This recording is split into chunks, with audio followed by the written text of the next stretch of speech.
Hello everyone, and welcome back to our English learning channel. We hope you're having a wonderful day. Whether you're preparing for the IELTS exam or simply looking to improve your English for work, travel, study, or everyday life, you've come to the right place. That's right. This series is designed not only for IELTS learners, but for anyone who wants to become a more confident English speaker. If you haven't subscribed yet, we'd really appreciate it if you joined our growing learning community. Don't forget to share this channel with your friends, family members, or anyone who wants to improve their English. Stay motivated, keep learning, and let's begin today's lesson. Sarah, have you ever bought something that looked perfect in the shop, but turned out to be faulty when you got home? Oh yes, more than once. A few months ago, I bought a pair of wireless headphones. They looked fantastic. The sound quality was advertised as excellent, and they were on special offer. I was really pleased with my purchase. That sounds promising. So, what happened? Well, after using them for just 2 days, the left earphone stopped working completely.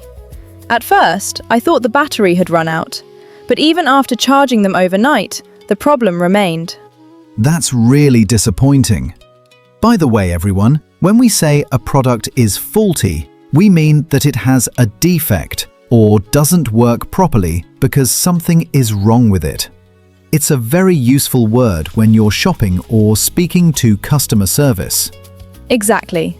Instead of saying it's broken, you can often say the product is faulty. It sounds a little more formal and is commonly used in shops and customer service departments. So, what did you do next?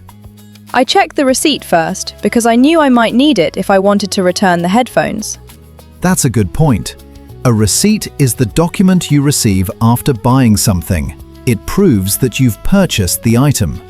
Yes, some shops ask for the original receipt before they allow you to return or exchange a product. Did you go back to the shop straight away? I did. I explained the situation politely. I said, "Good morning. I bought these headphones 2 days ago, but unfortunately they're faulty. The left side doesn't work. I'd like to return them if possible." That's a very polite way to explain the problem. Thank you. The assistant asked if I had tried resetting them. I said yes, but nothing had changed. Sometimes shops ask you to try a few troubleshooting steps before accepting a return. That's true. By the way, troubleshooting means trying different methods to identify and solve a problem, especially with electronic devices. Excellent explanation. It's quite an advanced word, but you'll hear it very often. Fortunately, the shop assistant was very understanding. That's always nice. He apologized for the inconvenience. Another useful expression there. Inconvenience means something that causes difficulty or trouble. For example, we're sorry for the inconvenience. Exactly. Then he asked me whether I would prefer a replacement or a refund. That's an important distinction. Yes, a replacement means receiving another product instead of the faulty one. A refund means getting your money back. Which option did you choose?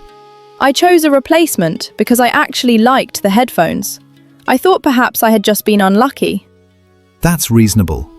The new pair has worked perfectly ever since. That's good to hear. What about you? Have you ever had to return something? Yes, actually. Last year, I ordered a coffee machine online. When it arrived, I was really excited to use it. I can imagine. But as soon as I plugged it in, I noticed water leaking from underneath the machine. Oh dear, that's definitely not normal. No, it wasn't. I contacted the company's customer service department. Did you phone them? I used their online chat first because it was quicker. That's becoming increasingly common nowadays. The customer service representative asked me to send photographs showing the problem. That makes sense. They probably needed evidence. Exactly. Evidence simply means proof that something is true. Good word. After reviewing the photographs, they agreed that the machine was faulty. That's excellent customer service. They emailed me a prepaid return label. Let's explain that. A prepaid return label is a shipping label provided by the company, so you don't have to pay for returning the item yourself. That's right. I packed the coffee machine carefully, attached the label, and dropped it off at the local parcel collection point. How long did it take to receive your refund? About 5 working days after they received the machine. That's quite efficient. Yes, I couldn't complain. Sometimes people worry about returning products because they feel embarrassed. That's true, but if the item is genuinely faulty, customers have every right to ask for a solution. Absolutely. Of course, it's important to remain polite and respectful throughout the conversation. Being polite often makes the whole process smoother. Let's imagine another situation. Go ahead. Suppose you've bought a jumper, and after washing it exactly according to the instructions, it shrinks dramatically. Then you could return to the shop and say, I followed all the washing instructions, but unfortunately, the jumper has shrunk considerably. Good sentence. The shop assistant might ask, do you have your receipt? Then you'd answer, yes, here it is. Next, they may ask, would you like an exchange or a refund?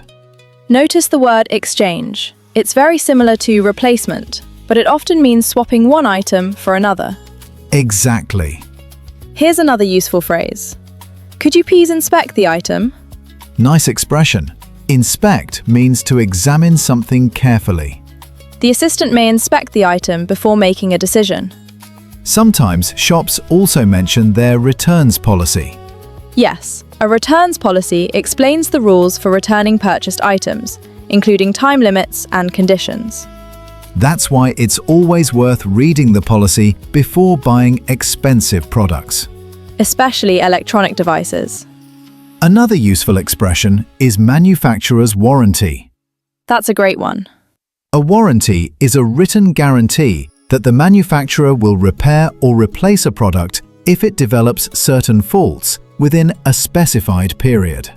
Many learners confuse warranty with guarantee. They're very similar, although a warranty is often more formal and includes specific terms and conditions. Exactly. If you're shopping in an English-speaking country, learning these expressions can make you feel much more confident. Definitely. You'll know how to explain your problem clearly and politely. And remember, customer service staff usually appreciate calm and respectful customers. Getting angry rarely solves the problem more quickly. A friendly attitude often leads to a positive outcome. Adam, I think one of the most useful skills in English isn't just knowing vocabulary, it's knowing how to explain a problem calmly. I completely agree. For example, instead of saying, "This is terrible," you could explain exactly what's wrong by saying, "The product isn't functioning as expected." That's a lovely phrase. Functioning simply means working or operating correctly. Another useful sentence is, "I've only used this product twice and it has already stopped working." Or, could someone please have a look at it? That's a very polite request. If the assistant cannot help immediately, they might say, "We'll need to send it away for inspection." That means technicians will examine the product before deciding whether it can be repaired, replaced, or refunded. Sometimes customers become impatient because these processes can take several days.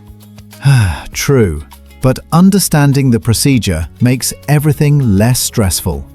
Exactly. Communication is often the key to solving problems. I also think it's important to keep all your receipts, warranty documents, and confirmation emails. Yes, because they're often needed as proof of purchase. And nowadays, many people receive digital receipts by email instead of paper copies. Which is very convenient, as long as you don't accidentally delete them. Good point. Before we finish, let's quickly review some useful vocabulary from today's lesson. Faulty, Receipt, refund, replacement, exchange, warranty, troubleshooting, customer service, returns policy. inconvenience. Excellent! Those are all words you'll hear regularly when shopping in English-speaking countries.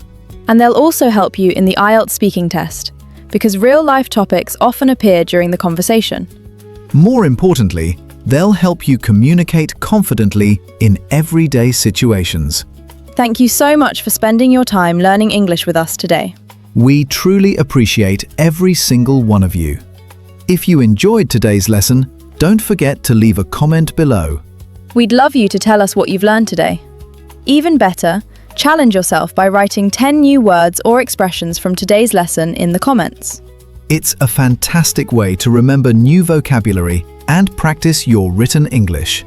If you found this lesson useful, please share it with your friends, classmates, family members, or anyone who wants to improve their English. And if you haven't subscribed yet, we'd be delighted if you joined our learning community. Keep practicing, keep believing in yourself, and remember that every lesson brings you one step closer to becoming a confident English speaker. Thank you for watching episode 13. We'll see you very soon for episode 14, where we'll explore another practical English topic together. Until next time, take care, keep learning, and goodbye.